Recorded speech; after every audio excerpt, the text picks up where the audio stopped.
Give us a call. We are live. We're live, and we are ready to go. A couple plugs. Let's get them out of the way real quick. This weekend, I'll be in Minneapolis at the New Hope Cinema, Friday and Saturday. 8:30 Friday, 8:30 Saturday, the New Hope Cinema in Minneapolis. Next weekend, this is going to be big. Bonnie and I are at the Red Clay Comedy Festival in Atlanta. Friday night, we're doing our live podcast, and we'll have a celebrity comic be our counselor. And I'm looking into a couple names. We are? Yeah. Wait, that's at the festival. It's also at the Boston Festival, but we're doing it Friday at the Red Clay Comedy Festival. And Saturday, we're doing the Late Nasty show, the last one of the festival. So that's going to be the big one. That's Saturday. So that's the 16th and 17th in Atlanta. What? But the Wednesday before, the Wednesday the 15th or the 14th, I don't know what day that Wednesday is. Yeah. I'm going to be in Calgary, Alberta. It's called Calgary. Calgary, Alberta. You're from there. You should know that. I always say Calgary. Yeah, but you're wrong. It's Calgary. You think you're right? I think I'm right. Like, you think it's Hoboken? It's Hoboken. You say Hoboken. I say Hoboken because I feel like I'm giving it more. I'm elevating it. That was a great song we played, and the reason we played it is, and that's why we played it. That's all I'm saying. What, Chris? That's why we played what's going on? Well, you know the meaning of the song? I do. It's about a white kid who's watching TV on Africa, and he has to write a song about it. So his only experience in Africa is watching it through TV. That's it. That's the meaning. Okay. Thank you. You're welcome. Bye. That wasn't the right answer, was it? I don't know. I didn't. I mean, can't be. Well, I got to tell you about my Sunday. My Sunday was insane. I'll probably talk about it tomorrow on Opie and Jim, but it'll be different and more listeners. But I was lucky enough to host a whole show on recovery, on addiction awareness in D.C. at the Monument, at the mall at the Monument, on the Monument. I got to host with Sheryl Crow and Steven Tyler and The Fray and Joe Walsh. And there was at that was times, a tough one, huh? Yeah, at times there was like 20,000. I think it was packed. Okay. It was packed. First of all, I understand that you have a little bit of a problem with slur. A little, yeah. Right? But do you think that it... Stop. Go ahead. It aggravates the situation by having gum in your mouth. I don't have any gum. Rich, why are you lying? Go like this with your top lip. Yeah, how do you like that? I think you do. I don't. But you're cut into it. And it was all these people. You're cut into my story. Well, just hold your story for a second because Lewis says he knows the meaning of that song. What is it? It's about a guy that visits Africa and he meets a girl and he has to decide whether he wants to be with her or not. So he has to either stay and be with her or leave and not be with her. What does he do? Doesn't say. Oh. It kind of leave it open-ended. I think he stayed and then they shrunk his head at the end. Richard. Oh, maybe not. So, we'll find the meaning to that song at some point in our lives. He just gave it to us. He Googled it. Oh. He's on his game today. Oh, okay. He's ready. He is ready, huh? Okay, go ahead. Finish your story about your addiction and Joe Walsh. I'm just saying, I got to it was great to be up in front of that many people and do a lot of recovery material. Mm-hmm. You know, like the first set, I did like 4 minutes, introduced myself and kind of did some time up front. And 20,000 people? I think towards my second set, there had to be about 20,000. I mean, I don't know. It seemed like that many. At least, yeah, easily. All right. Or We maybe don't need to know the exact 19,000. fucking numbers, Rich. Just keep telling the story. Then why did you ask? Because I thought I didn't hear you say how many people. Because I didn't have a count. I don't know. wanted to give a ballpark. I wanted to give an image to Lewis. people. How many people were there? Oh, it doesn't matter. 10 or 20,000 people are still thinking the same amount. They're not able to imagine, I don't know if I'm actually, I didn't count every person in my imagination when I'm thinking of it. Lewis, can you look up Sunday's show in D.C. at the Monument? Your the brain number of is people? getting crazier and crazier as we go along. You're so literal about everything. Are you going to really get all crazy this beginning of the show? I don't want to get crazy, but just tell your fucking story. I'm just saying I got to host it, and it was a real treat that I got to... You sound more boring than any fucking celebrity I've ever heard on a fucking talk show. Are you crazy? Because you keep cutting me off. Why don't you shut up and let me finish? Well, because you're doing this. And Joe Walsh, and we went out there, and you want me to just fly through it? It was... No, why don't you say something fucking interesting? You're like, it was wonderful. Yeah, it was interesting that I got to meet... You had all this time. You left on Sunday. No, I didn't leave Sunday. I left Monday. You left Monday, whatever. You left the stage Sunday night. And you've had all this time to today to think about, what could I say about it? And this is what you've thought about to say about it. It was real fun. Can I finish? Great to be up there. First of all, I was saying it was amazing to be up in front of that many people, do that kind of material. I bet it was, yeah. Okay, so that's pretty. I think that covers it. I don't know how else I can say it. You started it off like you had a fucking 100 great story. Tomorrow, I'm going to tell a lot more about it. You don't have any more to tell about it. Yes, I do. You're going to say the exact same thing tomorrow. No, I'll say different things. What? You don't have anything. You know why? Because don't ask me questions, fuckface. You're not asking me anything. Go ahead, ask me something. Did you talk to Sheryl Crow? For 1 second. I said, hi, how you doing? She was kind of in a rush and, moving. And it was hard to talk to the musicians backstage because they were getting ready to go on. And I was standing by where I would introduce them. So it was hard to talk to them. I talked to, I think, one of the guys from the Fray, at the hotel the next day. But it's hard to talk. I talked to Paul Williams for a while because I saw him because nobody else wanted to talk to him. In a VIP tent, I talked to him. Mm-hmm. I talked to Dr. Oz a little. What did you say to Dr. Oz? I don't remember. Oh, I said, can we take a picture together? And then I talked a lot to him. Tell the Dr. Oz story about walking into the dressing room. He was having somebody who was doing his hair, like spraying it and brushing it. I'm going, what guy doesn't brush their own fucking hair? I mean, that's getting a little diva-like. It is. You're going out in an outdoor it's not TV. Well, it was streamed live. It was streamed live on AOL. What do you mean who gives a fucking nation full of addiction? And the parents there that lost their kids, they gave a crap about it. Yeah, they don't give a crap about him having combed hair. No, not that. That's but you're saying who gives a crap that it was live streamed? No, I didn't. I was saying who gives a crap if it's... You're sitting like you're so like... You act like you're some like big time fucking like TV anchor woman sitting here. Like, look at her, the way you're holding your soda and sitting. Oh my God, really? You're gonna come down on me for the way I'm sitting? Well, but you're acting like big deal. No, it's a big deal that it was stupid that he had his hair done, but it was a big deal that it was live streamed. I don't know how many people must have saw it on AOL. This guy just says, Kevin, go ahead. What are you saying? Who the fuck still has AOL? Or whatever. I don't know what it was live streamed on. It was live streamed on something. I thought, it could have been AOL. They still do shit, even though no one... Well, who knows? I just caught something that, like, you said at the beginning of the story that you were hosting. Yes.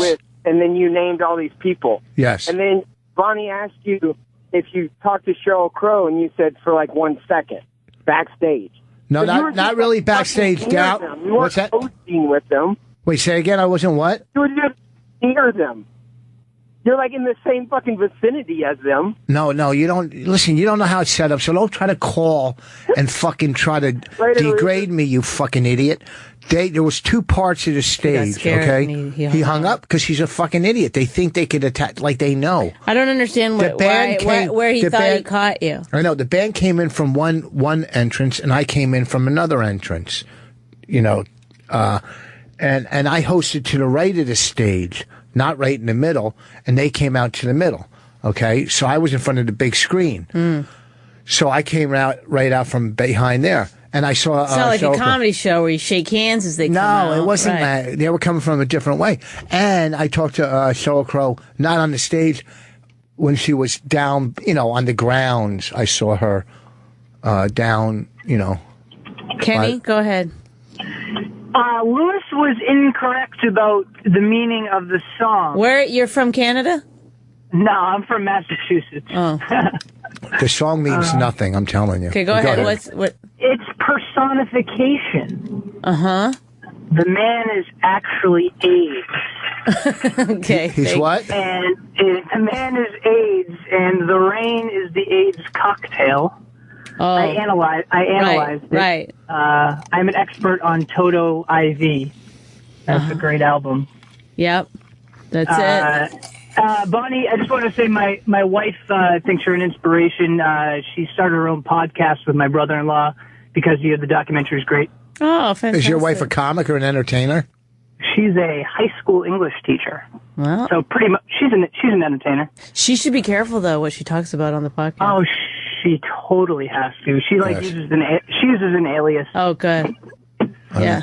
Until she gets famous, and then quits her job or doesn't care. We've had conversations about it. She said, what if I get famous? Like, well, let's deal with that when that happens. Yeah. All right. Well, thanks for calling. Go to Aaron in New York. Bye. Bye. Oops. I know why you want to go to Aaron. I like that name, Aaron. Aaron. What's up? Go ahead. Hey, Bonnie, how are you? Good, thanks. Listen, Rich doing 20,000 people Sunday. That doesn't compare to the 14 people Saturday night in Saratoga. Did you go to the second show or the first? Second show. Come on. You remember the Boots and the Beaver Shop? This is what's crazy about this club I worked on Saturday. Instead of doing one show, they do two. The first one, they turn people away where they could have sat people. It's sold out. And the second one's empty.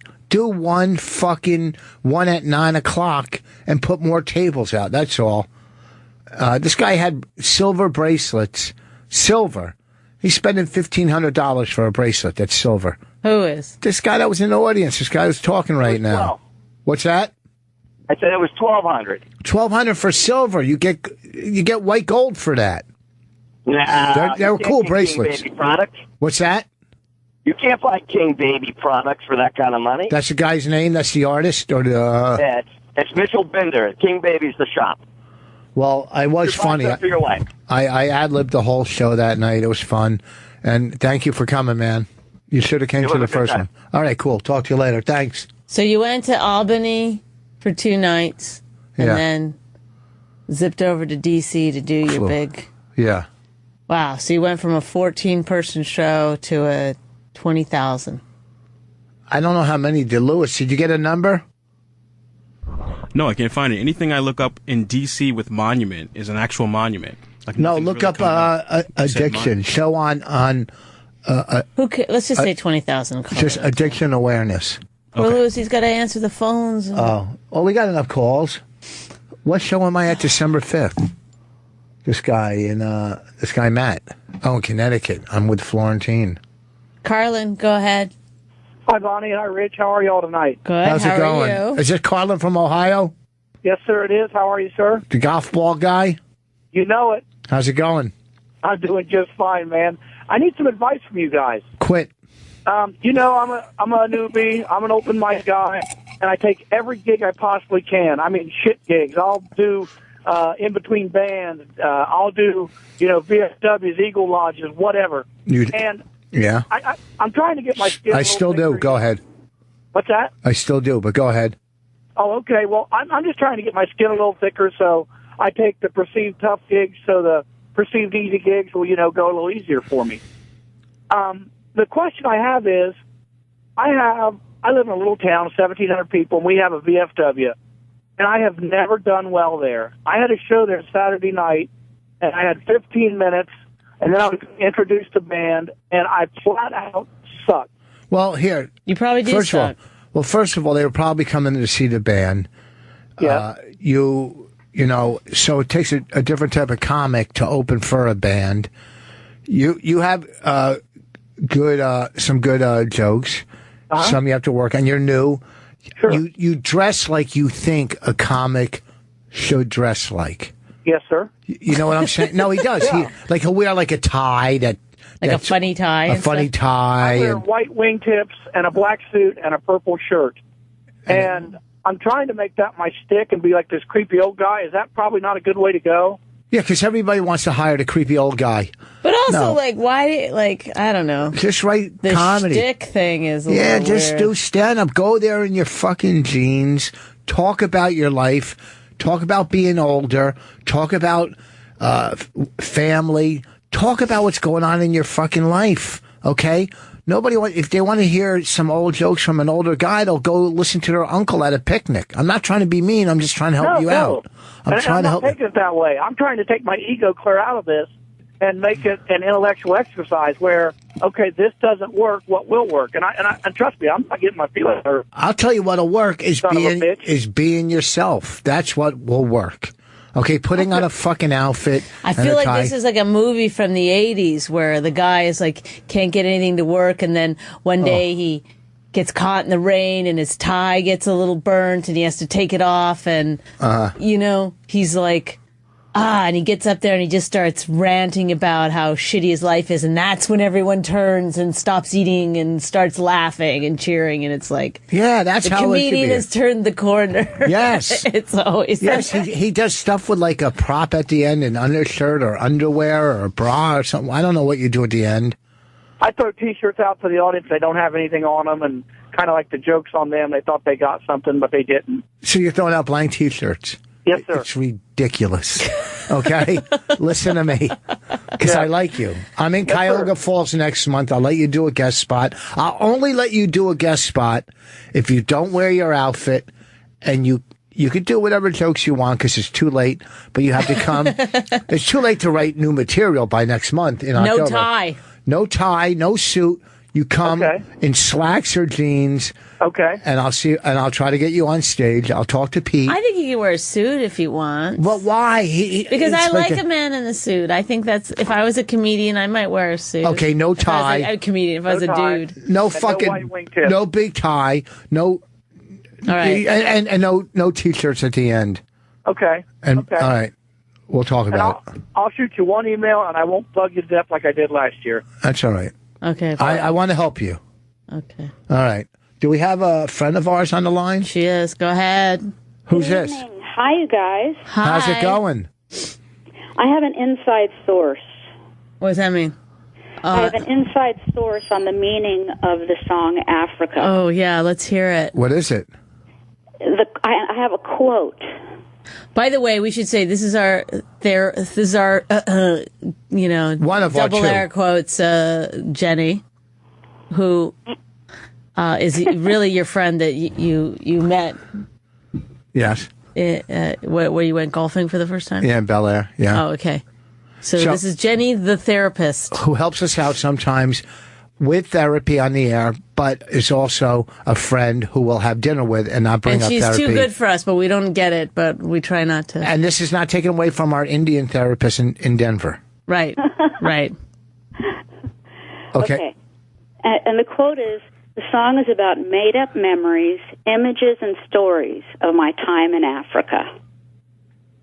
Whoa. So what does that mean? But it doesn't mean anything except that it was, probably just sort of a vague description of whatever he saw in his own mind.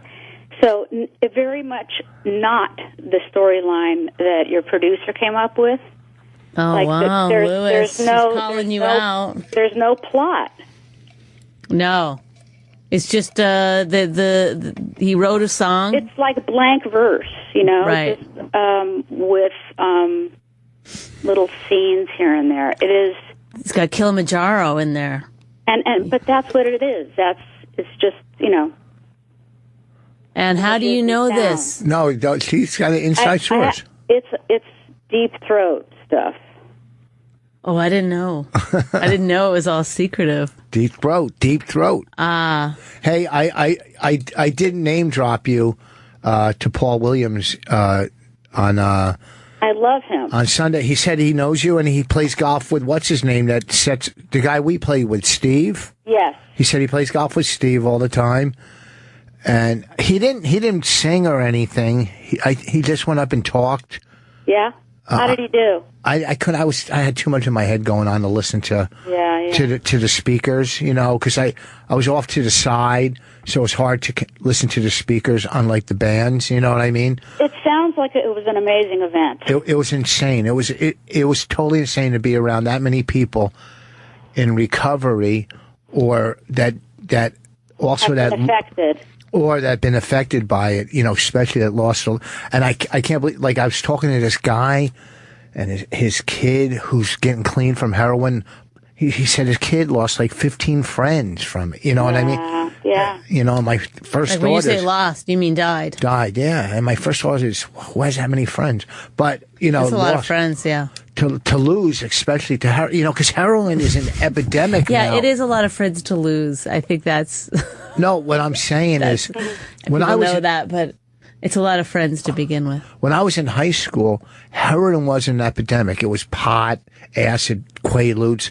But these kids now, in high school, are doing heroin like it's Quaaludes. Like it's nothing. And they're dropping like flies. They're, 16, 17, 18 years old. So the whole thing was on awareness and getting more funding for addiction. And so what are the big drugs today? Still heroin and meth? I guess, yeah. I mean, yeah, that's what they're really dying for. And prescription meds are very big. Abuse of Vicodin and Vicoprofen and Oxycontin. And, all those drugs that are pain relievers. That's what I was thinking is so weird. Opiates. It's like we still have such a problem with, in some places pot is still, you can still go to jail for pot and stuff. But then you're prescribing these really heavy medications to kids. And then they're taking them every single day for good portions of their life. It's weird that... It's very weird. Well, I mean, it's very complicated. They were up there. A lot of kids are over medicated. Yeah. I mean, they were talking about the prescription drugs. I mean, people were talking. Kennedy was there. Ted Kennedy's son, who used to be a senator. Patrick. Yeah, who wrote the book. He's a really great guy. Yeah, he spoke. An ex-governor from Massachusetts spoke. The Surgeon General was there. He spoke. There was a lot of this actress that's on this show. She plays a mom or something. Oh, she's drunk. She's a tall. You would know. Oh, yeah. She plays a character named Bonnie, I think. And she plays is she a drunk or something? On the show. Yeah. It's called Mom? Yeah. Yeah, I can't remember. Oh, wait. You mean, what's her name? Christine something? I don't know, an ex-Miss America. I mean, so many speakers, and then the bands, a lot of the guys in the bands were in recovery. Right. I mean, Steven Tyler was talking about it.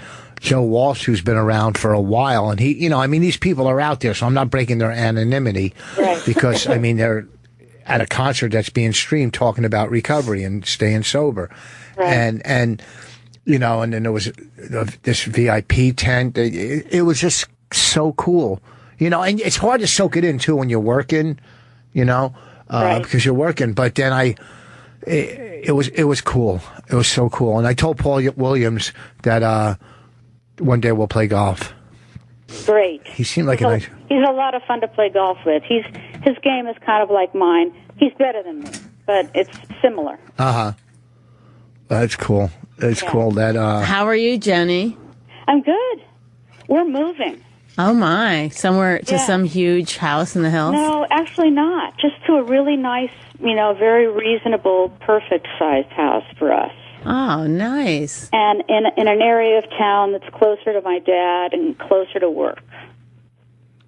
Well, sounds perfect. You know what? Yeah, so it's there's a lot going on, but it's all really good. Did you own the other place, or you rent? Yeah, yeah, we're selling it.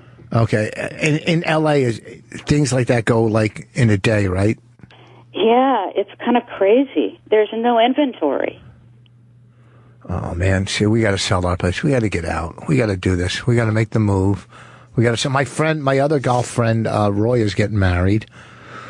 You got another friend on the phone here waiting. Well, we'll take him in a second because I'm going to interview him, and he does the show with 3 other. Let him tell it because yes. I think you're really going to fuck it up. I probably will. I probably will fuck it up. Already. You know what? Can you see the hostility in her voice from the beginning since we've been on? I have a question. Go ahead. What? Bonnie, what's happening with your book? It's all's going well. I did an event on Friday night. I signed a lot of copies for independent booksellers of, whatever. I don't know what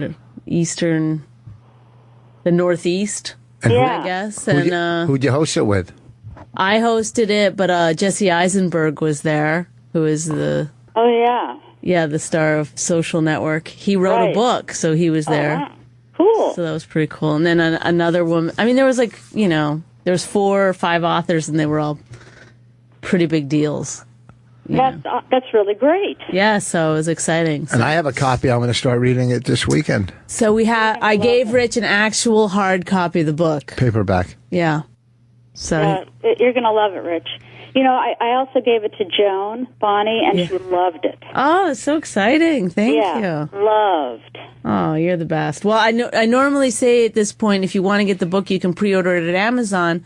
But now that I've met all these independent booksellers, you should wait and go to your local independent bookseller and buy the book there. But no, if you do both. No, because you can be number 1 before it comes out. I know, but I could be number 1 and that could be good for me. But the truth of the matter is that there's very few brick and mortar bookshops left, and you should go there. You should support your local bookstores. I swallowed the Kool-Aid when I got there and I talked to people. I was like, you're right. First of all, don't ever say brick and mortar. What should I say? 4 walls? Yes. Go fuck yourself. Brick and mortar. I didn't know as I came to the where I was going to say something. I didn't know what to say, so I just went with an old phrase. It was a good phrase. Okay. It works. Right? Yeah. Well, Bonnie and I are getting along better lately. Good. She's our therapist. Good. I'm going to go see my old therapist, I think, start again. That'd be great. I didn't like him, but... I have no problem with you seeing other people. I still, No, I got to see this guy because my anxiety's coming back. Maybe just this week. All right. Well, thank you, Jenny. We appreciate you calling in anytime. Okay. Yes. You're the best. Tell Paul I said hi. The MC. Tell him to host if you see him. Will do. All right, cool. Bye. Bye-bye. All right, we have one call, and then we have our guest coming in. Line 2, is it? Oh, also, Fontaine's calling in. Can we just quickly go to Fontaine? Fontaine, go ahead. Hey, Bonnie, missed you last week. Hey, Rich, how you doing, buddy? How's it going? Thank you. Finally, someone noticed I wasn't here. Although I'm going to pick it up because this has got to be one of the slowest beginnings to a show we've ever done. No, it isn't. Jenny picked it up. I mean, Jenny's great. We love Jenny, but come on, we're like this. Yeah, that's great. Yeah, we don't have a lot. Whoa. I'm gonna get some energy going. Fontaine, what do you want to say? Hey, I love how you put your foot in Rich's ass, and I know that he can take it. Instead of doing a show on addiction, he should do a show on diction. I gotta hang up on you now. Okay. All right. So, okay, we're on line number 2. Is this who's this? Mike? Hello? You're on. I didn't. Sorry. Oh. There you go. Hello? You're on. Hi, Rich. Hi, buddy. How are you? Good. How you How doing? are you? Please introduce yourself. I'm Michael Ronan. I'm out of Baltimore, and I've been doing stand-up for only 22 years. 22 years. Now, you've been doing stand-up, and you're on a tour with 3 other comics, right? Well, let me back up and say, first of all, thank you for having me on. Myself and my partner, Tim Grill, we have us two and two other comics, we all have disabilities. And Wait. When you say your partner, do you mean like business partner or gay partner? I'm sorry, Bonnie. My business partner. Oh, okay. We we had a lot going on there for a second. Yeah. Okay.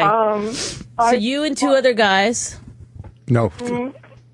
Me and three others formed a group, and we are called No Comic Left Behind. Aw, that's cute. And That's if you have a head start. Go ahead. Wait, what's your name? Mike Adonis. I worked with him in Baltimore years but ago. you didn't say his name. You just said Mike when he got on it. Michael Rodin.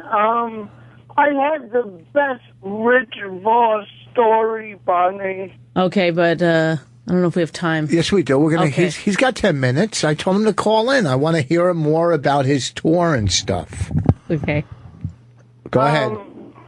Bonnie, back in the 90s, Rich and I were working a room in Allentown, Pennsylvania.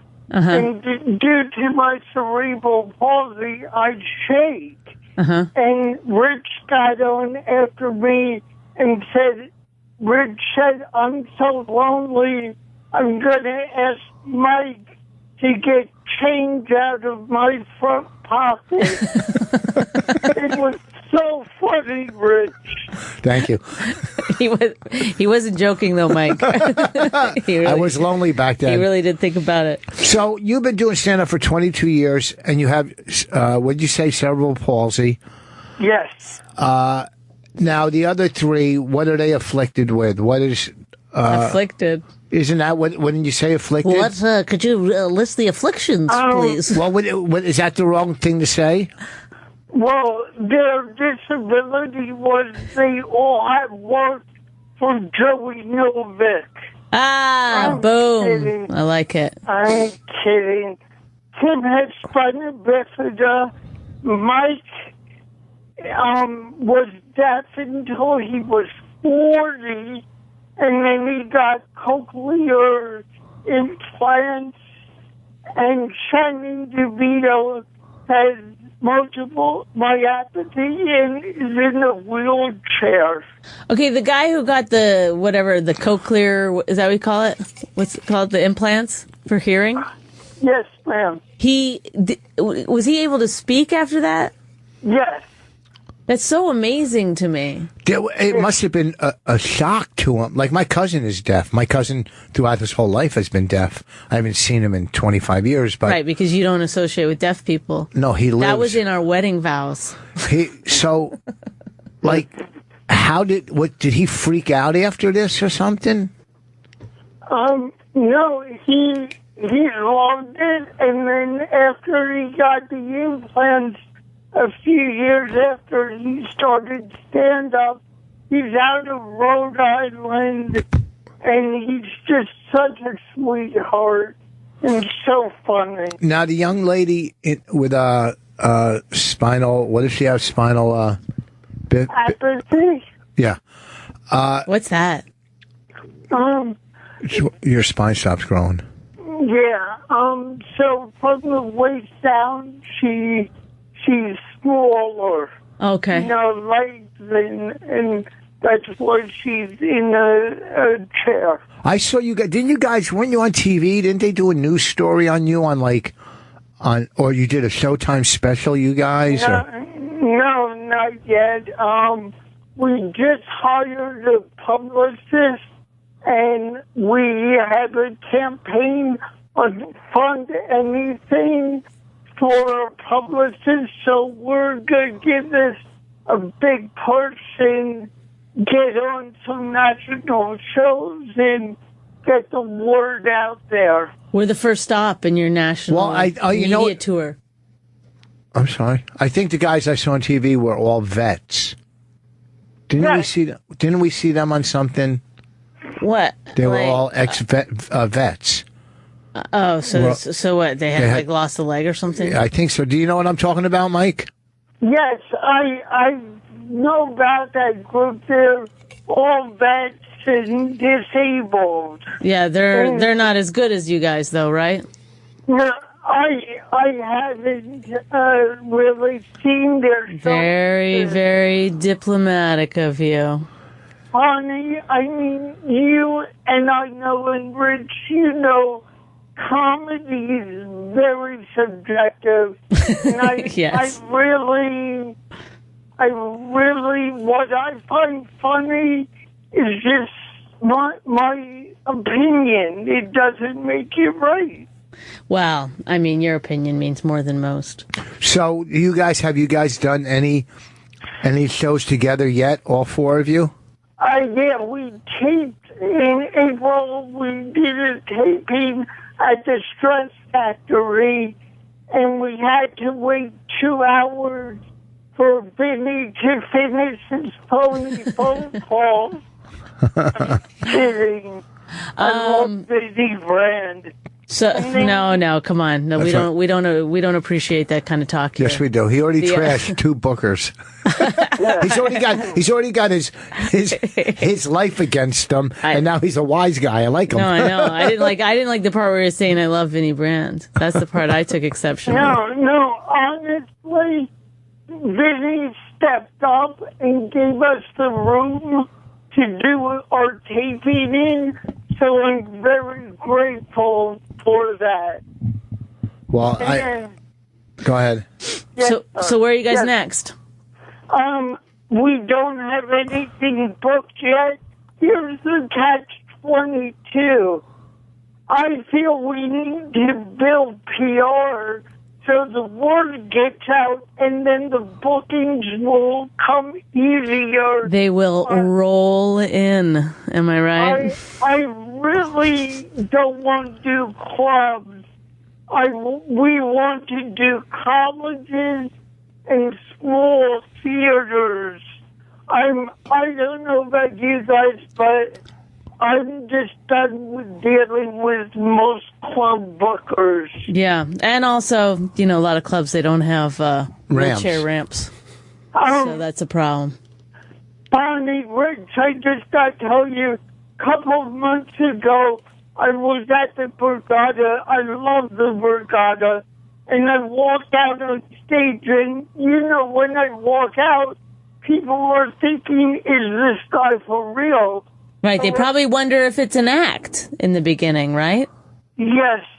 So I get to the mic, I say, let's get this out of the way. What happened to me, I was in the green room, and Bill Cosby made me a drink. That's funny. Very funny. Good opening. Well, good luck to you guys. Listen, do you have a website you want to plug before we move on?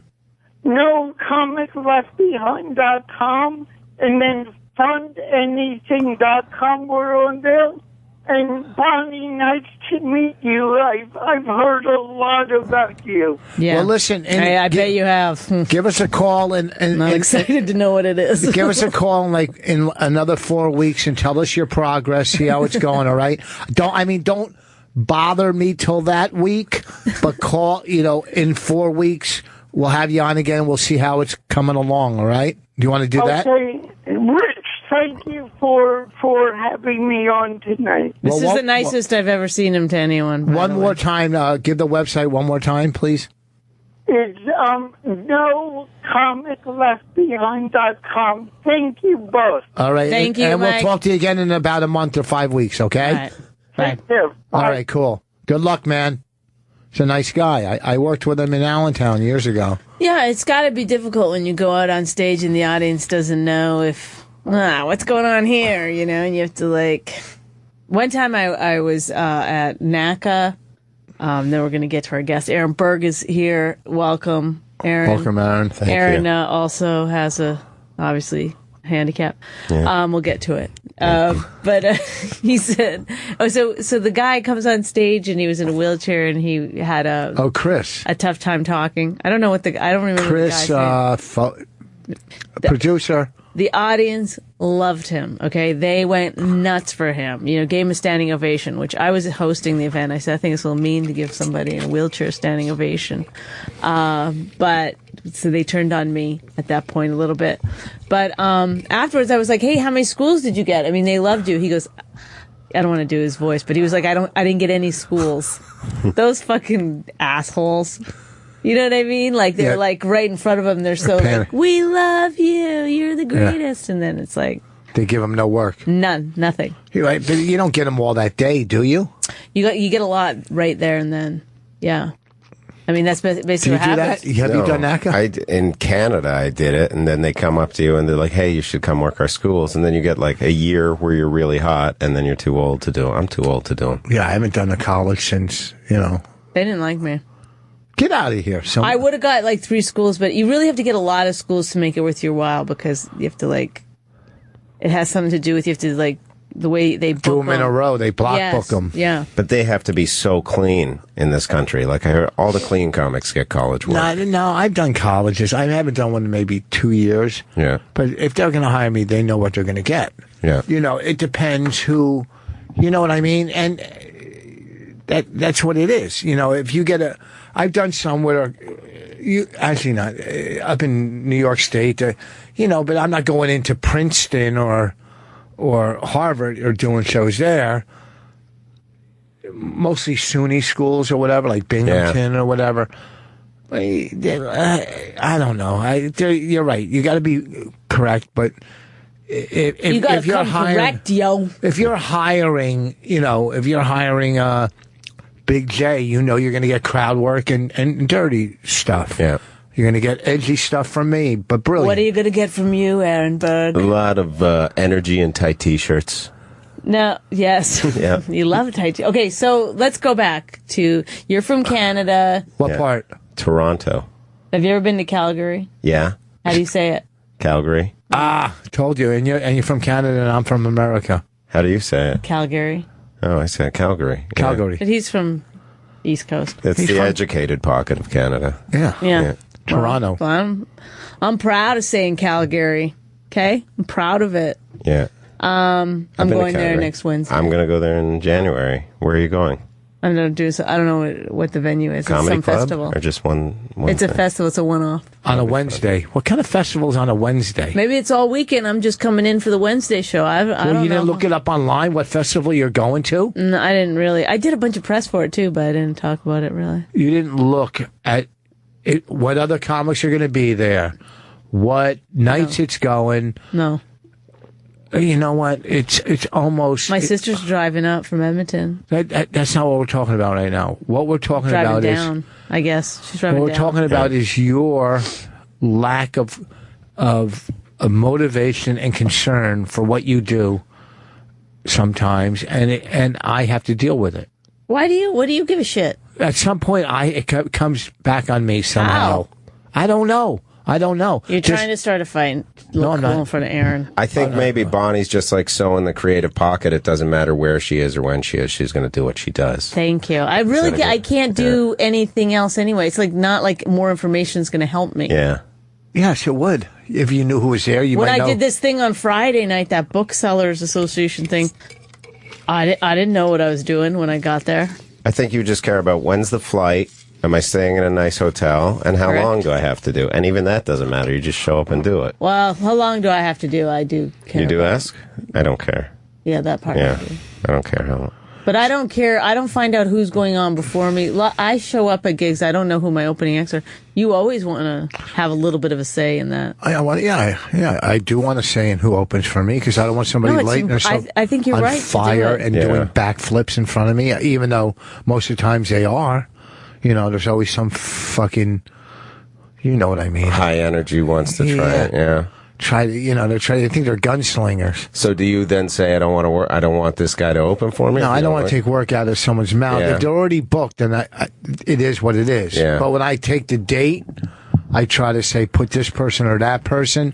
But if they already have somebody, I will never get them. I don't want anybody to lose money. Right. There's this rapist who works or used to work in Canada, and he just got charged with rape. But everybody knew for a long time he was a rapist. Nobody wanted to work. He threw a woman out of a car. Can you once. say his name since he's been charged? His first name is Rob. How about that?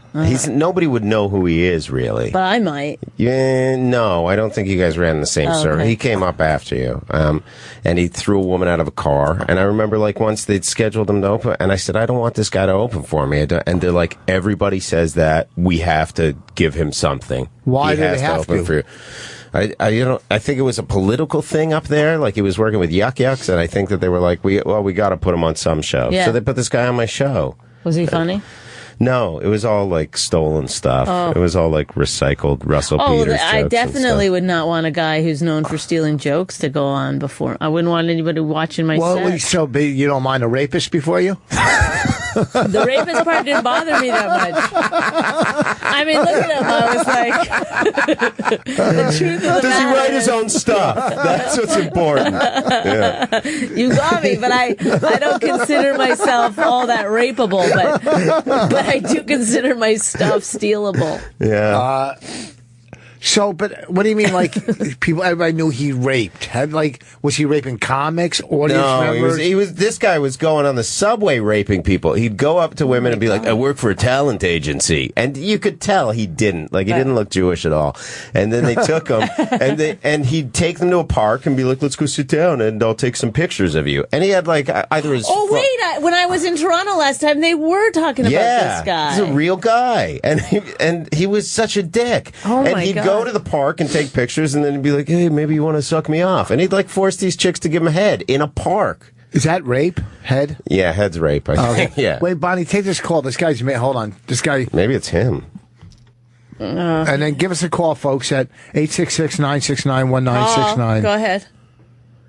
Okay, the opening song is about Jim Norton getting peed on by a black girl. Okay. Okay. And I'm really pissed off Rich called Cunty McFarlane fuckface. Yeah, right? You stick with Cunty McFarlane. I feel like that's... And Bonnie? Yeah. How disappointed does your fuckface look? I think I have a natural resting fuckface. But you know what? Here's the thing. Like a stroke? Hey, Paul. Mm-hmm. Paul, you have Spelled a chance palsy. to... Paul, you have a chance to talk on radio. He waited for a long time. And this is the fucking horrible bullshit you can come... Are you fucking just stupid? Are you just stupid? Don't you have anything... Shit. Don't you have anything that you want to put out in the world that's fucking positive or something that could help somebody? This is coming from Rich Voss, which means... I mean, you're just... You really fucked up, that Paul. was pretty good shit. No, it wasn't. It's I write fucking... all the time, and I'm working on shit. And yeah, it might have bombed, but I fucking put it out there.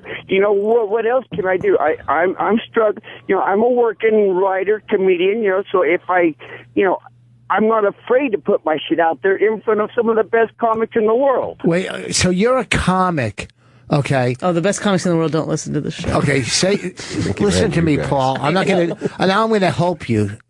Now that you say that you're a comic, I'm going to help you.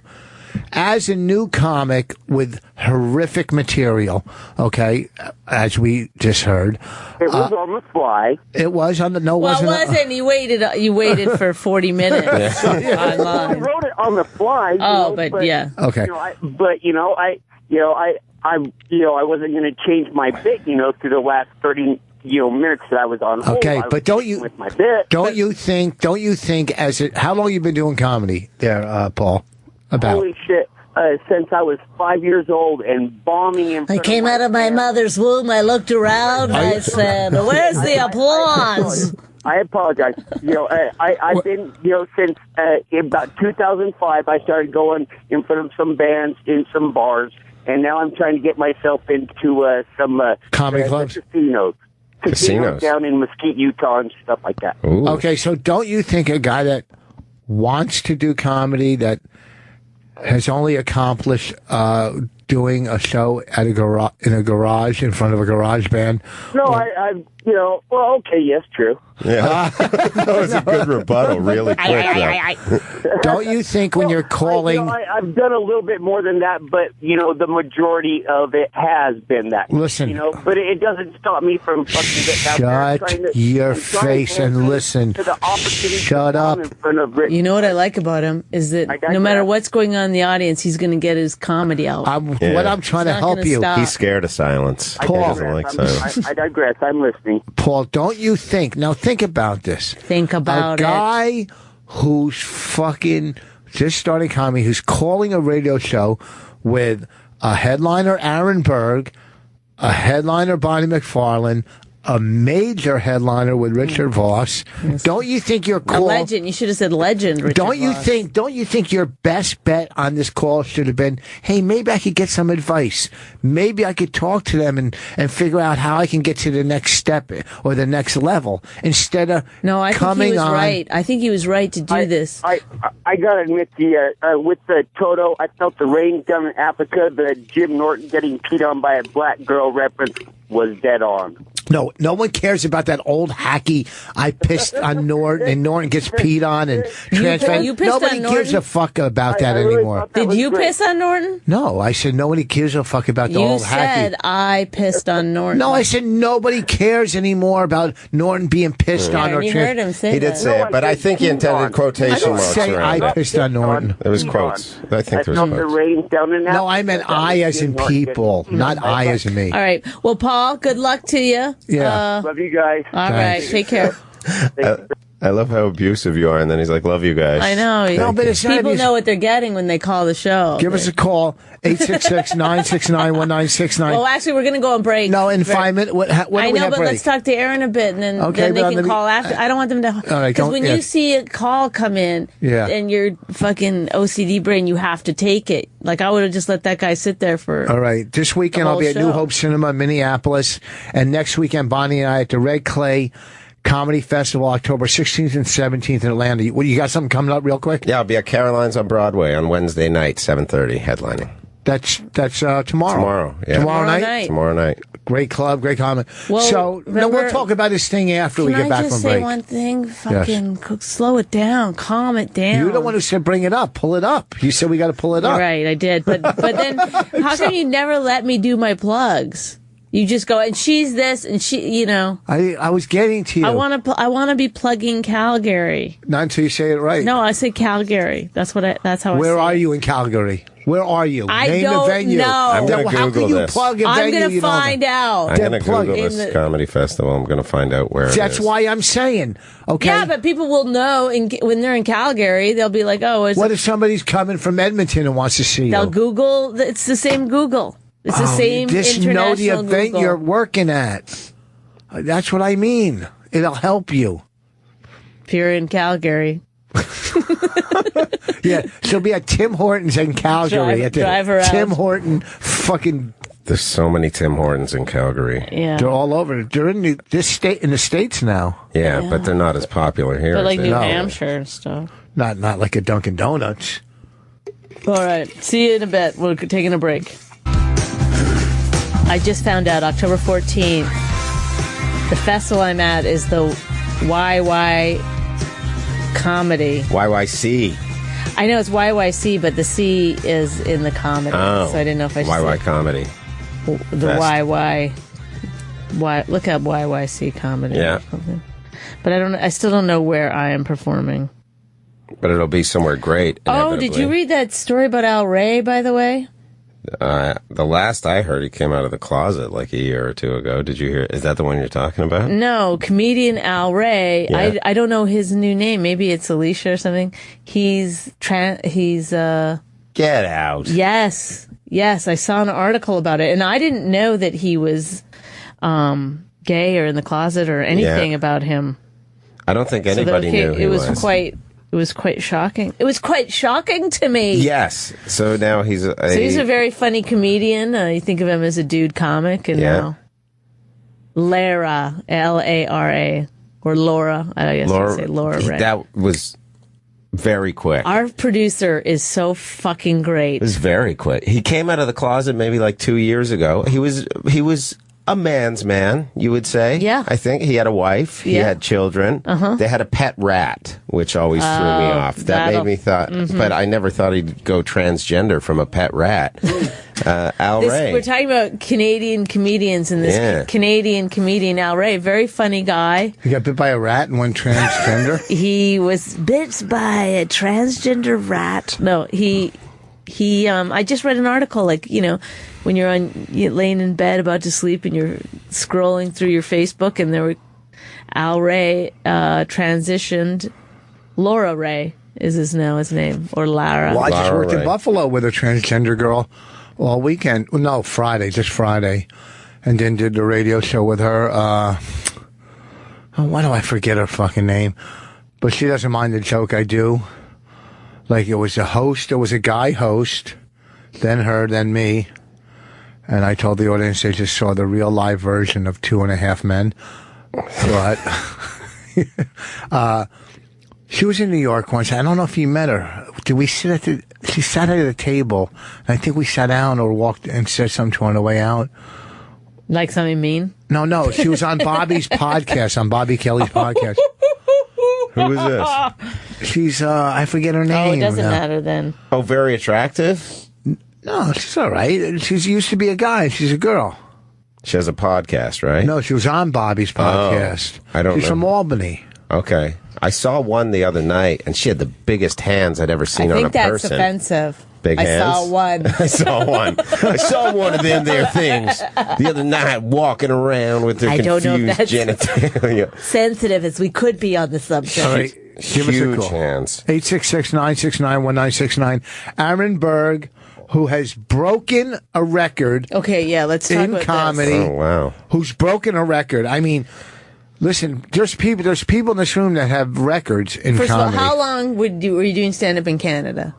10 years And then, before I moved here. And then You went to Florida before here, right? No, I just go to Florida sometimes to golf and do comedy. I thought you had a house there. I thought you lived there. But my were you ever dad's a got one of those dancer, old or jewelry that's just a places. fake thing? Yeah, I was a dancer. You were a dancer. Yeah, but not a good dancer. What kind of dancer? Male go-go? No, like a stripper. I was a stripper No for a while. fucking way. Yeah, way. That's a real thing. In Canada or in Florida? In Canada. I don't But know you why got I a would keep good- going with the Florida thing, even though you're like, Yeah. no, I was not living in Because Florida. Rich and I talk about golfing in Florida. But you have sometimes. you have a good body, but you're not. I mean, you're kind of ugly. Yeah. So I mean, Kinda. dude, not in a bad way. I Not in a- respectfully disagree with Rich Fox. No. I can't tell. Is he good looking? Yes, Is he good very, looking? of course. No, I bet don't- he gets babes all the time. Is he better looking than Joe DeRosa? Yeah. If we're using Joe DeRosa as the benchmark. Okay, is he? Yes. He's in between DeRosa and Gary Goldman. Yes. I think I'm better looking than Gary Goldman. I think it's a very different look. I think if you're into tall, sinewy Jew, then you would go with I don't Gary. see him as sinewy. I don't know what sinewy is. I think it's like svelte. I think those are similar. Is he better looking than that guy Jeff? Who's Jeff? Jeff. No, Leach. I don't think anyone is. He's not. Why is he good looking? He's He regular. just is. Who's Jeff? The tall guy from England at the cellar. You don't go to the cellar. Oh, You the always guy hit with the his long hand. hair? Yeah. Oh, let me tell you something about that guy. What? That guy. Okay, I don't think universally I would not rank him as good looking. Wait, we got to give people the name But so they can he's Google. incredibly sexy. Like, he just Yes. emanates Why? sex. I don't know, but I saw two women the other night, like, fighting to make out with him. They Because all I'll do. tell you why. Because you guys don't know. It's the accent. No, it's not. He's nice. I don't know if it's made up or whatever, but he acts like he gives a shit about what you're saying, and he'll like. Yeah, he 'cause always he's new asks. in town. I don't care what it is. It fucking works. He's fucking It new. just works Are you on the kidding? ladies. I Yeah. see accent, Bonnie, and he's very charming. He's very but charming. if you went to England and worked, you'd see probably like 100 comics that you'd be like, oh, they're so sexy because of the accent. But I think. I don't. not just Is the he a accent. sex symbol? Like, I think he looks like Russell Brand, but not as sinewy. I like He's him not. as. He's not as greasy looking. Yeah. No, as I get Russell along Brand. with him. We're doing this show Sunday night. I thought we were supposed to get free Oh tickets yeah, away. if you call in and if you can come up with Jeff's last name. I know his last name. I, I worked just with him the remembered other it night, too. but- We're So supposed to get 5 free pairs of tickets away. 5 free tickets away to the show on Sunday. It's in the Lower East Side. We'll tell you where it is when you call in. I can't remember. Yeah, but well, come on. I think I'm better looking than him. No, maybe not. I don't know. I mean, you know what it is for women. It's hard to just go like He's sexy. Guys can just go exactly by looks. They can just take a snapshot and tell you if somebody's better looking than the next girl or not. But for girls, a lot of things come into play. It's a whole package. It's a whole fucking thing. Yeah, it's a whole deal. He's got, but I look at him and I was like, okay, if I was, and I can look at men in a very homoerotic way. Your husband's a very attractive man. Mm-hmm. I am? Yeah, sure you are. And you're just saying that because I'm here. Seriously, he's a good-looking dude. He's a good-looking you know dude. That. And then, but because I'm in the gym so much and I was a bodybuilder, I can assess a man's physique in a way that's gay but not gay. Well, because and I look Jeff at Jeff, I'm like, he doesn't have a good body. No, but he's confident with it. But he's probably acting he doesn't a fucking care. mule. I think he has a big cock because he says on stage, he's like, I've got a huge cock. And then someone laughs, he's like, don't laugh, that's not a joke. And then he just goes on and the next he joke. walks around and he talks to people like he's got a huge how cock. tall he is. Yeah. You know what the thing is? I never saw his set, so I don't know if he's funny or not. I'll tell you, I never saw it. Yeah. But when you have such a big unit, you can't be as funny as a guy like me. But then again, because you're pushing more to make up for it. I know guys that do have big fucking units that are very funny. Yeah. I mean, fucking monsters. Yeah, but let's talk white comics. Okay. Gary's got to have a big cock. I don't know. I mean, he's a big man. No, I don't know. He is a cock. I like him. I'll tell you somebody I know for a fact has a big cock. I don't want to say his name, but you wouldn't think it. Who? Dan Natterman? I don't want to say it now because he's married and stuff. I don't know. Dan Natterman. What do you mean? You slept with him? No, I didn't. I just happened to see it saw his once cock. because whatever. We hung out a lot and he changed and I in the back of the car. saw a peek of it. No. Does he have no pigment? Yes. You made out with him? I didn't. That wasn't that's not the situation. That's not the situation. Do you get repulsed over these old stories about hearing about cocks? Yeah, I wrote a book. Yeah. No, but he won't read it because he's scared he's I'm gonna read like come across some information like that. Really? No, I know a bunch of comics that not a bunch. I know a couple. You don't know the ones I slept with. I don't fucking. I know one of them because one of the girls, after I got engaged to Rich, she came up to me at a club and she goes, "I guess Rich told you that we slept together." And I was like, "No, no, she's not the type I would be bragging no." about. That's what I wanted to say to her. I was like, "I bet he wanted to take that to the grave." I'm pretty sure. No. Tanya Lee Davis.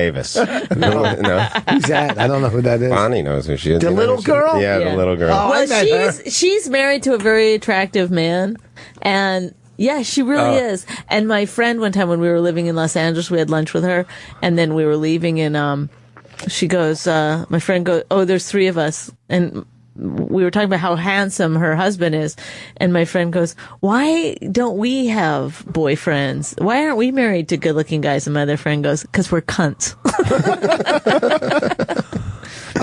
So I told that story kind of poorly. But maybe take a quick call. We'll get back. Well, no, let's talk to Aaron about his. I know, thing. but we got to go back and forth. Just fucking come on. All right, Aaron. give us a call 969-1969, Aaron. and we'll get to you in a second, Denver. Okay, so you're doing stand-up in comedy, doing comedy in Canada, and then you realize, like, I got to get to the States. Yeah. Did you have dual citizenship or something? No, I had to get a O1 visa, which took about 2 yeah. You got years abs? or 3 years. I have abs now. Let me see your abs. Yeah. We're gonna just keep asking you alternate questions. But I had about it. carbs the past day and a half. Do you not eat carbs generally? Oh, Wow, you got good abs. he's got a nice body. But there's that. Like, I'm retaining a bit of water on the bottom. But it's like a whole packet. Wow. For my love. You look like you had them implanted. Yes. Though. Well, he does. See, here's the thing. Can you get abs great. No, implanted? because he does like 1,000 sit-ups every day. Yeah, But that's then great. he eats like a maniac, so. But I eat too much. If I lost 10 pounds, I'd be fucking... Yeah, you'd be shredded. I have my whole pack. Everything's even. My whole body's My very chest is proportioned. fucking off the hook. I love that. I've never heard anyone talk about themselves like Ready? this. Are you ready? Yeah. No, you got to be... Go ahead. He's got you're a very bodybuilder. My love. yeah, very big muscles. His arms are much bigger than yours. Yeah, But you know what? Yeah, but you know what? Can you come stand over here? Huh? Yeah, but look at together. Look at these. That's what his job. Rich, you really could have been wow. I gotta take a picture of this. This is insane. You guys look good. Who would have thunk it? They look great, right? Wow. Rich, Rich, don't do your arms like that. They look too skinny. You gotta go up. You go up and he goes down. Okay, wow. Rich, your arms look ridiculous. What do you mean? Come on. The way you're doing it, you look like a scrawn. You gotta go out. You go behind him a little bit. How do I do it? Oh my God. Guys. We could be tipping this. Should I do color? I don't know how this happened. I know. Hurry up. There. You're in great shape. Huh? Yeah. Ooh, look at that. Good. Nice. Guys. Wait, don't wait. Let me see how fat I am. No, you look great. Oh, no, I look like there's something wrong with me. I don't look normal. Yeah, no, you don't look normal. It's weird because you do kind of look scrawny next to him. I mean, not in a bad way. Not in a bad way. You're more rock star. Yeah, He's more Chippendale. rock star. Huh? Yeah, mine's like bodybuilder. You're more like svelte, sexy. How old are you? 43. No, come on, stop. Oh, okay, no. We're in great shape for our ages. Yeah. 43. You guys look how good. old are you? 58. Mm-hmm. Oh, shit. You look phenomenal. Fucking, if I could just lose 10 pounds. You don't eat before bed. How do we do it? Don't eat before bed. I don't. It fucking thing's all clammy. You gotta... What? No. Lewis just lost his mind.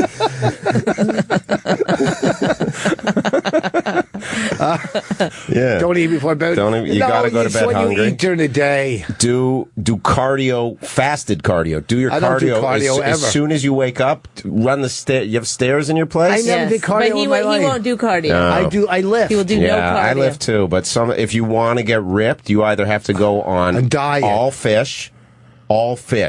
Yeah. 6 weeks, all fish, and you'll have no fat left on your body. But you also have no fun left in your life. Yeah, I mean, you can eat candy and stuff. You can eat sugar if you're on that diet. You can eat candy. Yeah. Oh my God, we're all just going to go into the all fish and diet. candy. What do you mean? What do you have for breakfast? Right? No oatmeal? Egg whites with no fat cheese. Okay. Salsa, stuff like that. Does he eat carbs or no? See, so many people say no fat. Someone says no sugar. Someone says no carbs.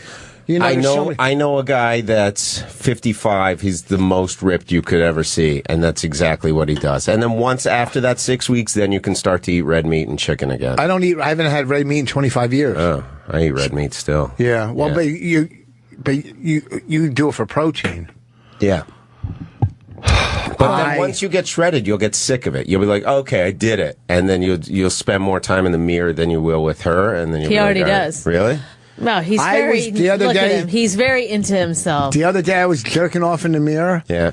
And I heard a voice that said, "Go to the mirror and look at yourself." And I came like a jackrabbit. Yeah. I'm telling you. Yeah, it's not gay because it's you. I know. But, that's what's good about being twins. You don't need a mirror. Yeah. Oh God. Now listen. You don't fit the profile of most comedians. You know, most comedians are not.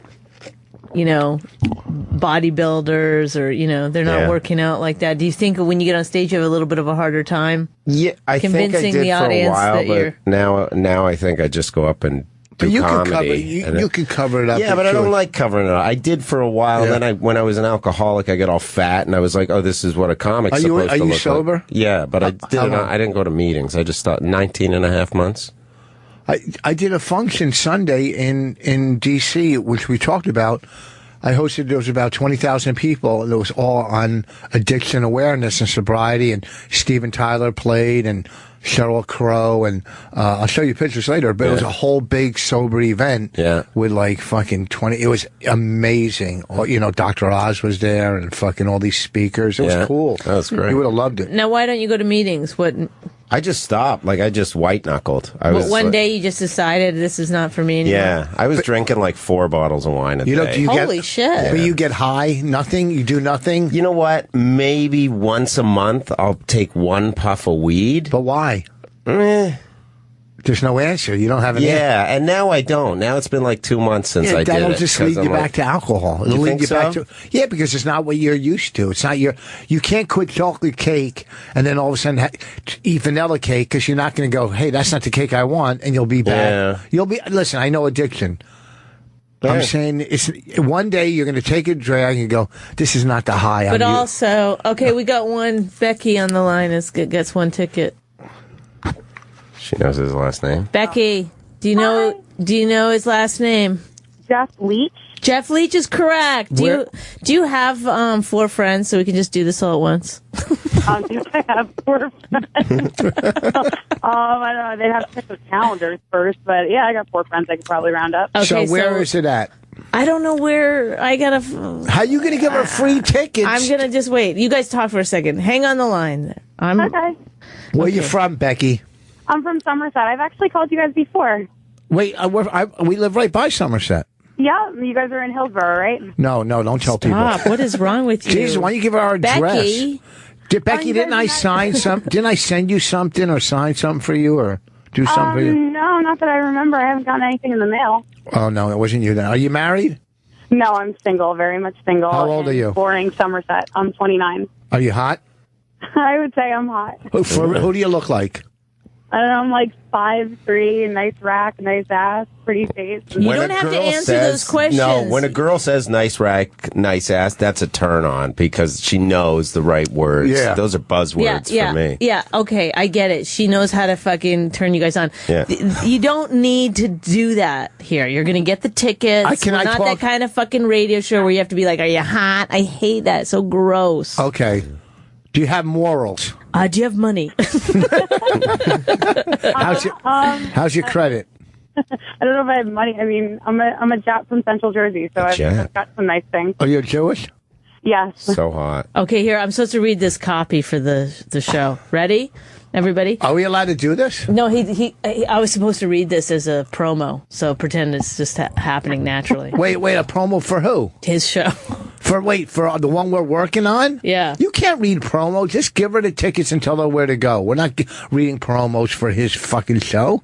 We don't read promos for our own stuff. Oh. Tell her where to go. She won 5 fucking tickets. That's it. We're not This is a non-ticketed event and only available to Soho House members and the show guest list. Okay, so it's at the Soho House. On when? Awesome. This Sunday. Sunday. So give our producer your name, and we'll put you on the guest list with for 5 people. For 5. Thank you so much. 5 people. Okay, and you can have 6 if you want, because otherwise it's a weird number. Yeah, 6 people. No fucking guys if you can. Just 6 broads. Guys, come on. 5 people's 1 car, though. 6 people's going to be 2 cars coming in from Well, you don't Jersey. have to. Maybe, people will take their own cars. All right. Maybe they're going to take the train. 5 or 6, but give the producer your name and address. Not your address, your phone number or email, and you can come. It's a great show. Bonnie and I are on it Sunday. Okay. Great. I'm really looking forward to it. Thanks, guys. Okay, can't wait to meet you. Bye. All right, she's not going to come. We did our due diligence on that. Flirt with Jeff Leach. What's the name of the show? One more time for Jeff.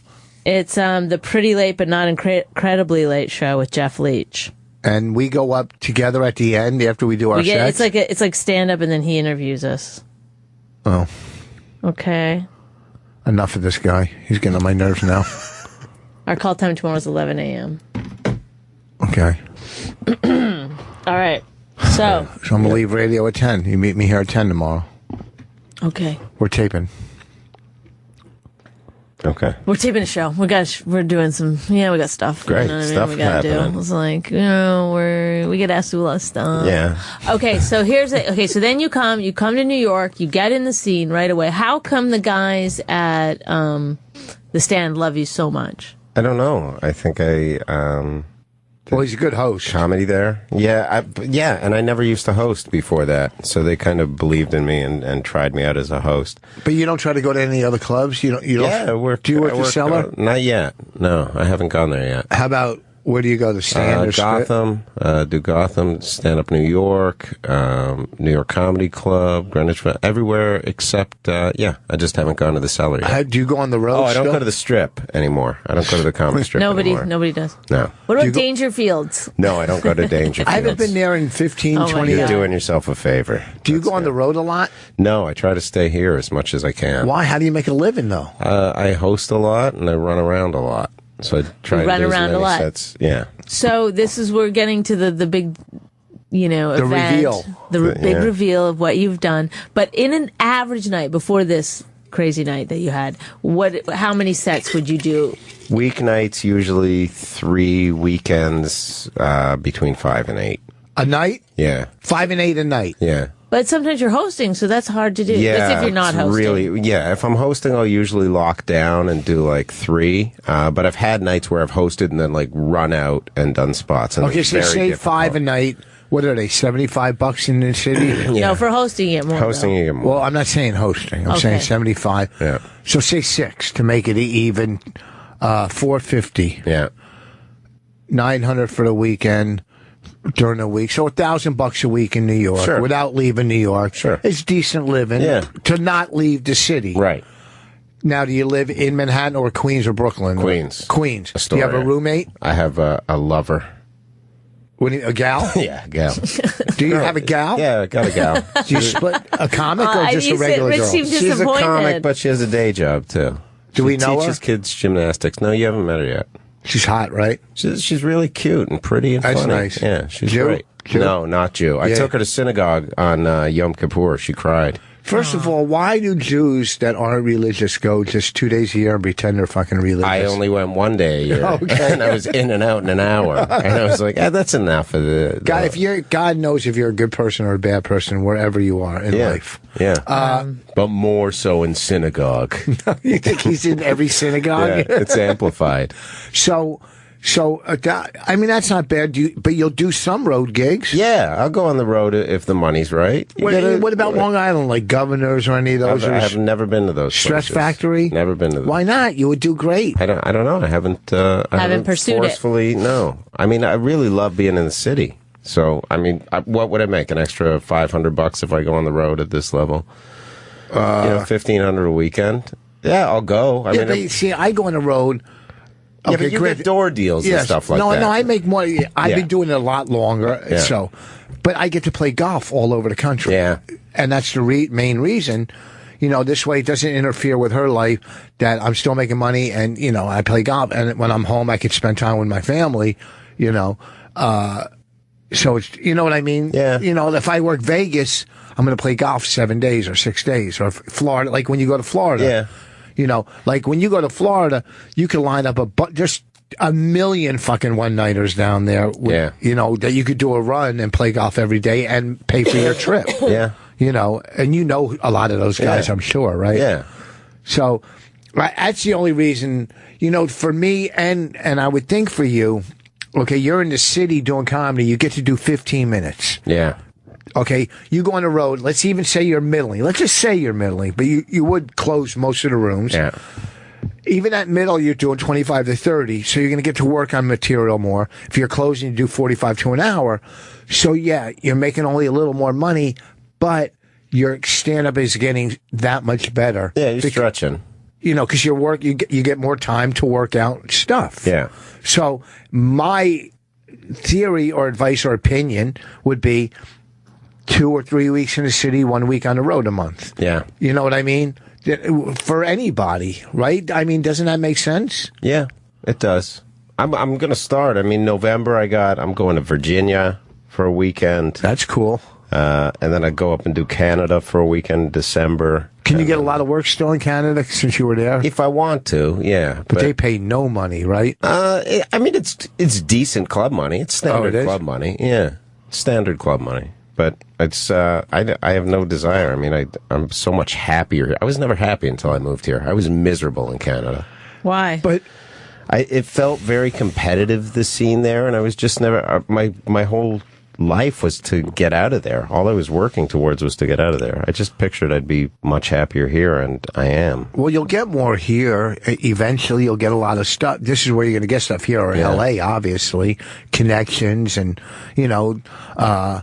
but to me, working the time you get on stage is fucking invaluable, that you can't get in New York. When I come in New York, I just come to hang out. I don't give a fuck about 10 or 15 minutes. Yeah. You know what I mean?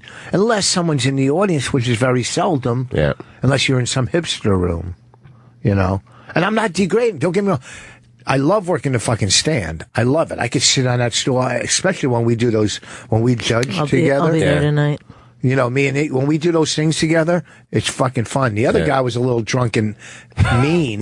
He wasn't funny. You could be mean and funny. Like we were mean and funny. Yeah. He was just mean. Yeah.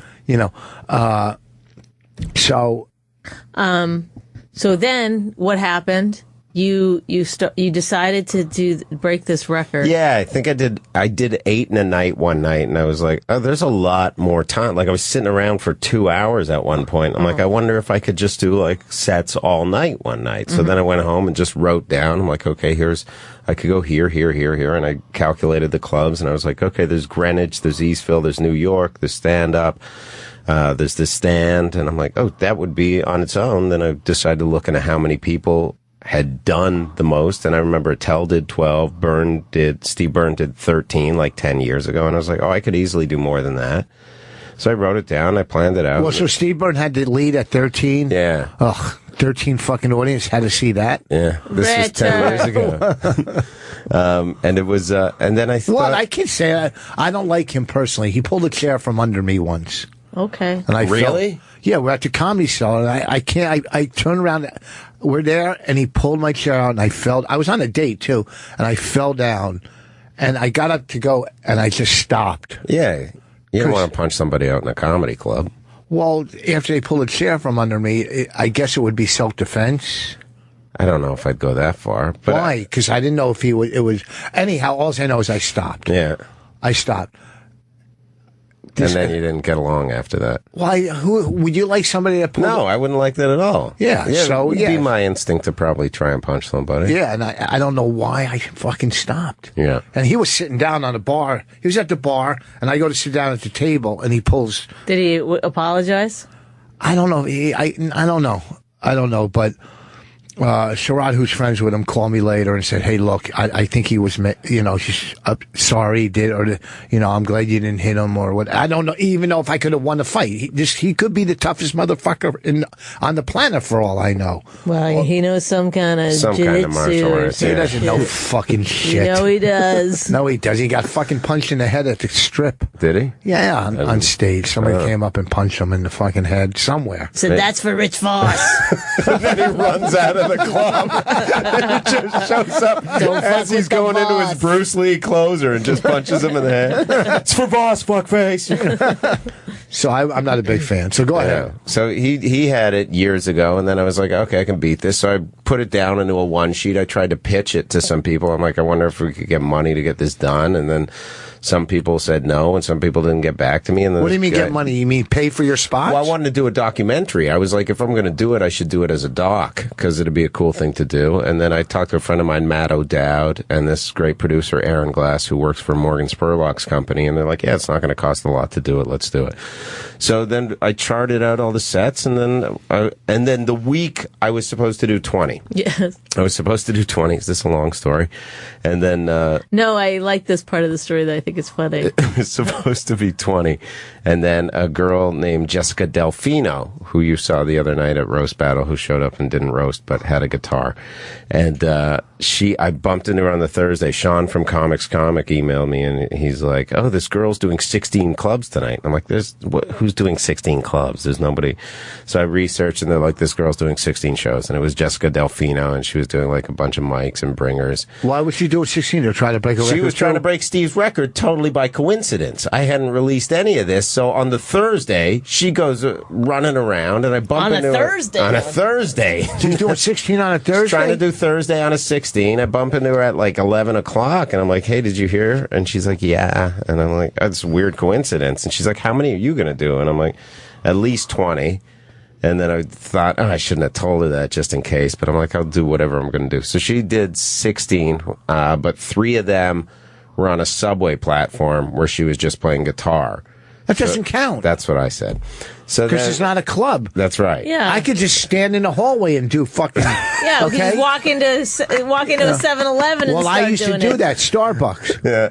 Look at these chocolate bars. I'm setting you up, dumb. Yeah. Dumb. If you say dumb, don't stutter on it. Do it again.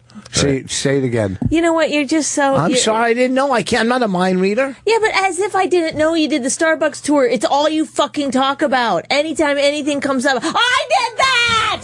That was me. No, God, you're just such a fucking douche. Sometimes I'm surprised you're not telling everybody you did 30 fucking sets somewhere. I didn't want to bum them out. Did you do 30 sets somewhere? No, right. No. So, sorry, did you hear my voice get all bummed out? Too? So go ahead. Is this the end of this? And now, go ahead. Guess what? Don't worry about her. I'm used to her. Being. I just like I didn't know you were setting me up. Look, a guy called in. He said, "Didn't like how you were talking to me." Oh yeah, that was your fucking attorney. And you haven't changed a bit. God. Do you want me to go back and then we could do the whole setup thing again? No, do the thing. So she did 3 on this subway platform, right? Doesn't count.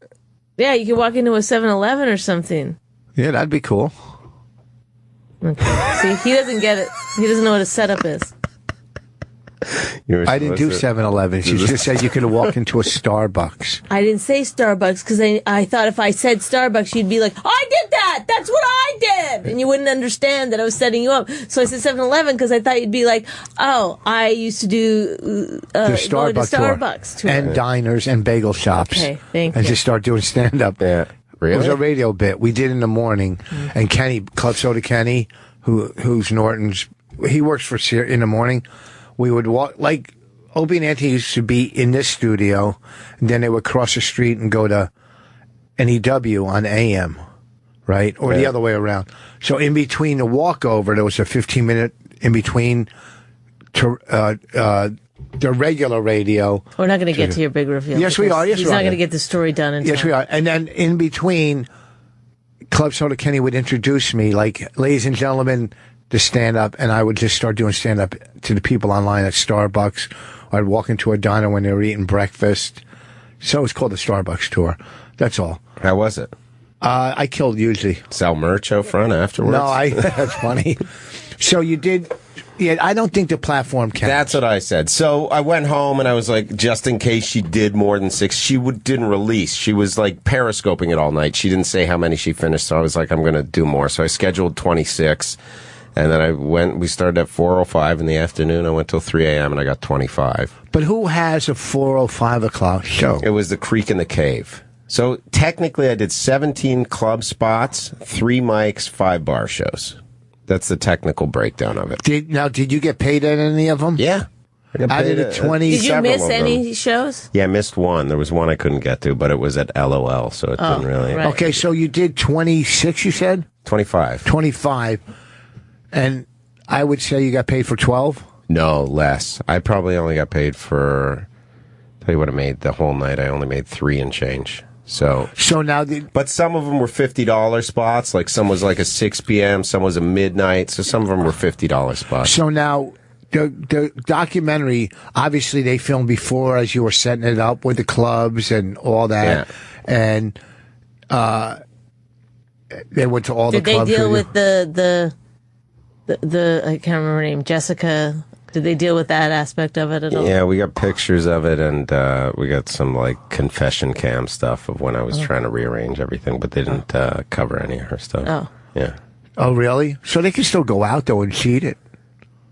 Yeah, I mean, they could go and get her and be like, hey, what are you doing now? But I think at best, she tied Steve's record, right? I mean, at best. Yeah, but it's a good storyline in the middle where you find out she's doing 16, right. Yeah. And you got to stop it. Yeah. So we can interview her, and I think I got footage of when I found out, and then the next day trying to reschedule it and stuff like that. And then we got pictures in her Twitter feed and her Facebook feed and stuff like that. What was your shortest set, and what was your longest set? Shortest was 4, longest was 17. Okay, so when I do 3 shows, I get mixed up sometimes on what I've done and what I haven't done. Did you ever? And that's have over that? a month. Did you have? Why would you get mad at a joke? Why do you? I didn't get mad. You looked at me mad. I didn't. I just looked over. You spoke. I looked over, and then I went back to interviewing Aaron. Go ahead. Are you that sensitive to have to laugh at everything you say? No, but you. Oh, husband. Oh, husband. Fun car ride home. And we're staying overnight. Mr. Literal. No, did you ever have that sensation? Yeah, once, but I was just like, did I already say? And then I said it anyways, and it was fine. Yeah. But it only happened once. Wait, what was the question? I didn't hear that. Is there any shows that were kind of bad? Yeah, one was like 3 people, but they were smiling. Then there was another one where I was doing crowd work, and I asked some woman, I'm like, are you single? And she's like, none of your business. And then I got so juvenile, I was like, I wouldn't fuck you with his dick. And then I was like, what am I, a child? But most of them were really good. There was some really, really great ones, and then there was some like good ones, and then there was a couple like. Did you get dinner at any of them? I didn't eat it all. I had a muscle milk and a protein bar through 11 hours. Wow. I didn't have time to stop. It's a real and workout. Eat. Yeah, it was insane.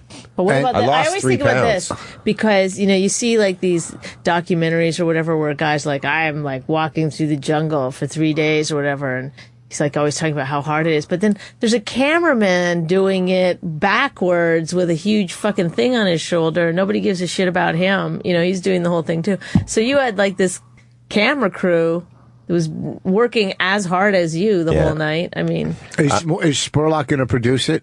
We don't know that yet. It's not. There's nothing committed. Can you stop breathing into the mic? I'm sorry. I'm breathing. Gonna do it. Yeah, but it's like this. Is Morgan Spurlock gonna produce it?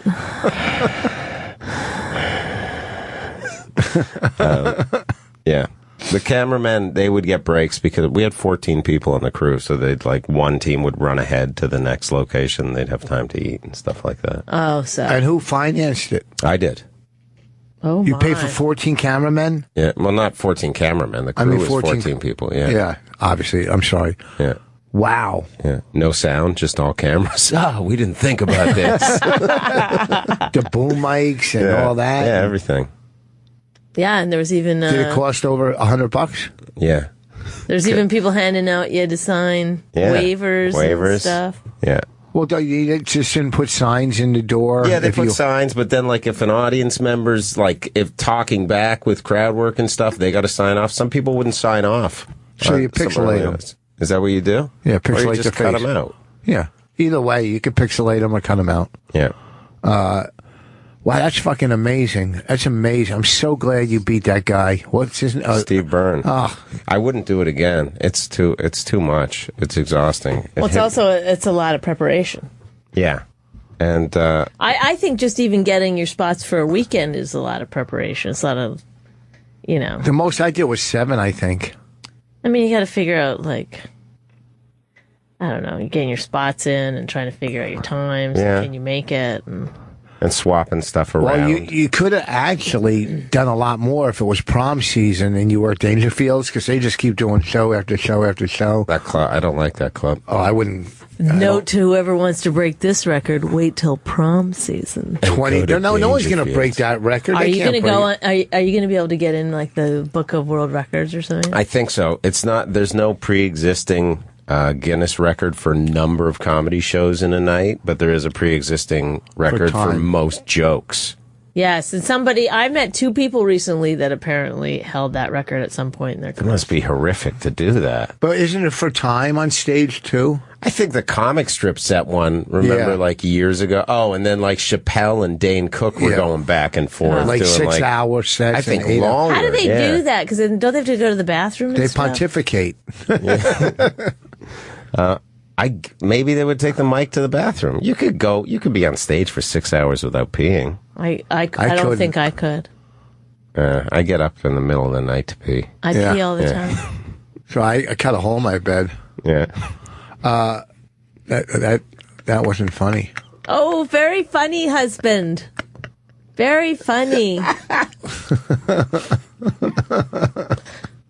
Well, how much time do we have left, Louis? Do we have time to take this call? This guy's from Canada. Oh, another one. Hi, I raped somebody, and I don't like you talking about it. Jesse? Is this Jesse the rapist? Yeah, not quite, but never even considered that. But no, not Jesse the rapist, just Jesse. Okay, go ahead. What would you like to talk about? Peeping Tom. A little bit of see if I'm doing the right thing here. I've been in a situation the last couple of weeks with some in-laws and my partner. Been together 2 years. Or partners, male or female? Female. Okay. Living together 2 years. Have a child, Maverick, 16 months old. Great. Name. Our relationship's been pretty bang on. She's had a little bit of a drinking issue, but nothing that I thought that within our relationship terms couldn't work it out ourselves. Speed it up. This is what you sound like. What's that? Her parents have decided to come in 2 Sundays ago and demand a separation between us. My partner shut down. They were quite angry. I didn't want any confrontation. Wait, why do they want you guys to be separated? They feel that I'm the issue, that she's been drinking, and even though she was drank prior to our relationship. And I'm wondering if me backing off from this situation is the correct thing to do. Okay. Giving her... yeah, go ahead. I'm going to help you real quick. First of all, when there's an alcoholic in the family, a child of the parents, most of the time the parents trying to find whatever excuse they can why their kid is drinking, and they always try to point the finger somewhere. Her work is too tough. Her boyfriend's an asshole. Her husband's an asshole. Whatever they do, nobody wants to look at their kids and say, hey, my kid is a fuck up. Okay? Nobody does. I know that. She's also a single child that's been adopted as well, so they're very overprotective as well. Okay. So and you guys have a kid you guys have a kid together, right? Yeah, he's the best. Well, her parents, what you should do is try to direct her parents to an Al-Anon meeting so they can learn about alcoholism. Okay? And maybe you should go to an Al-Anon meeting. Are you a big drinker also? Not really, man. I used to smoke a little pot and such, but at the beginning of the relationship, I read into it and such, and there was a stupid statistic. I find it stupid now that 70% of people who don't drink together break up, and it was like 90% of people who don't drink together fucking break up. So at the time, I drank with her, never aggressive or anything like that. It's just... it was definitely the stupid choice to do. So you felt like you did enable in some way, you're saying? Yeah, I definitely didn't shut her down. I didn't want to put her in a awkward position. I'm not, I thought that it wasn't so out of hand, and to this day, I still don't think it was so out of hand. And granted, every time we tried to get her to stop, she would accelerate and go out all night and stuff and leave me with the kid. And okay, here, let me... So you think at this point she needs help? Oh yeah, I know she needs help, but I'm just wondering, like, is it the right thing to do to be given this family the space, and me being separated from my kid right now? No. First of all, if she's a full-blown alcoholic, your kid's not safe with her. Okay, that's one, in my opinion, and it's pretty much quite obviously if she's staying out all night drinking, you cannot stop her from drinking. She has to do it on her own. That's what I've been saying. That's what I've been saying to her parents, but they're just going off, man, and it's fucking tough. They're pointing a finger because, like I said, they don't want, because their daughter's an alcoholic and drinking, so they're putting blame on themselves. Hey, how did we not raise her right? And why is she drinking? Is it our fault? No, it's his fault. Okay? It's no one's fault. It's no one's fault. It's a disease. It's alcoholism. Okay? The way to stop it. I want to work with it through her. I want to work out there. Okay, we only have a minute. We only have a minute. All good. Give it. Try to go to an Al-Anon meeting. Get some literature on Al-Anon so you can learn about what a spouse is supposed to do in a situation like this. Maybe get some literature and get her parents some literature and go from there. When he says literature, he means literature. whatever. Try to get some pamphlets and some stuff on Al-Anon and learn how to deal with it and what you can do and what they can do. And instead of everybody pointing a finger, see what you could do to help her. And call us next week. Let us know what's happening. Do you see what I'm saying? Thanks for calling, Jesse. Hey, good luck. Do I have to call back? Is it this week every this time? Yeah, every week? Tuesday. Every Tuesday. Listen to what I'm saying. It's going to help. All right, good enough. It's called Al-Anon. Hopefully, I'll talk to you guys later. Okay. Good show, guys. Thanks. What do you want to plug, Aaron, before we get out of here? Be at Caroline's tomorrow night, Wednesday at 7:30, headlining. My friends Chris DiStefano and Ricky Velez will be there, and I'll be in Charlottesville, Virginia, November 13th and 14th. And my new book, American Etiquette, is on Amazon and Barnes & Noble. Yeah, see, you're going on the road right there. Bonnie, what do you got coming up? I've got the YYC Comedy Festival, but you got to Google it, in Calgary on Wednesday the 14th. Okay, and this weekend I'll be at the New Hope Cinema Friday, Saturday in Minneapolis, and the 16th and 17th, Bonnie and I will be at the Red Clay Comedy Festival in Atlanta. Okay, Friday night doing a live podcast. Sunday night we're closing out the festival with a nasty show. Next month in November we'll be at the Boston Comedy Festival doing a live podcast. Come, they're fucking funny. Aaron, thank you for coming in. Congratulations on the 2,1700 sets. Yeah. The 25. And I hope the documentary comes out great. Thank you. And we will see you folks later. Bye, everyone. Buddy, go to Al-Anon, get some literature. Bye.